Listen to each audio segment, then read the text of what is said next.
এই যে শোনেন, আসার সময় বাবুর জন্য দুধ নিয়ে আসেন। তুমি টেনশন করো না, আমি আসার সময় সব নিয়ে আসবো। কি সেরা হয়েছিল, কালকে কিন্তু কিস্তি দিতে হইব।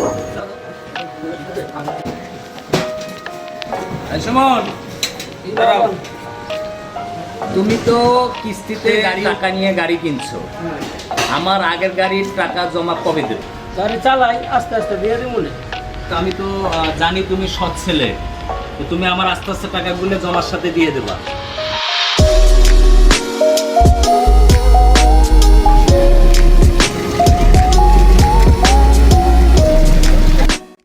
এই সামনে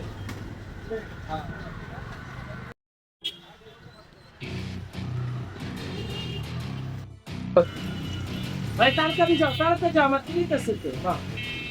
যাও তাড়াতাড়ি, তাড়াতাড়ি দেরি আছে।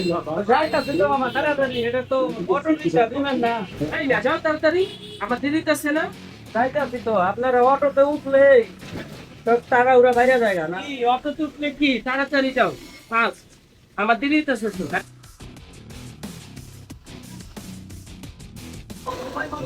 টাকা ভাড়া না তো, ভাড়া 50 টাকা।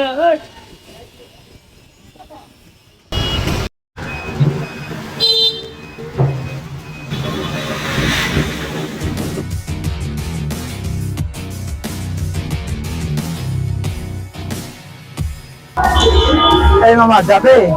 কই যাবেন মামা? আলমদিনা রোড। আলমদিনা রোড যাবে? ভাড়া কত? ভাড়া তো 100 টাকা। 50 টাকা দেই।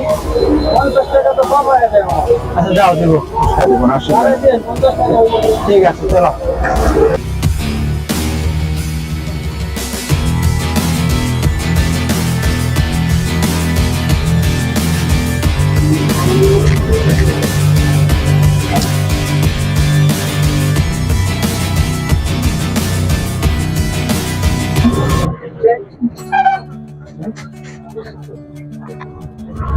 বাড়ালো মামা, আমার তো ভাঙতি নাই।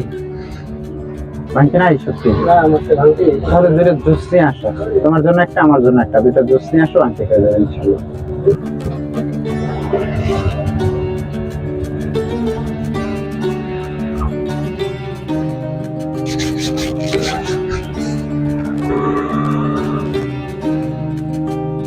আমাদের সমাজে এমন অনেক মানুষ আছে যারা রিক্সাওয়ালার সাথে বাজে ব্যবহার করে।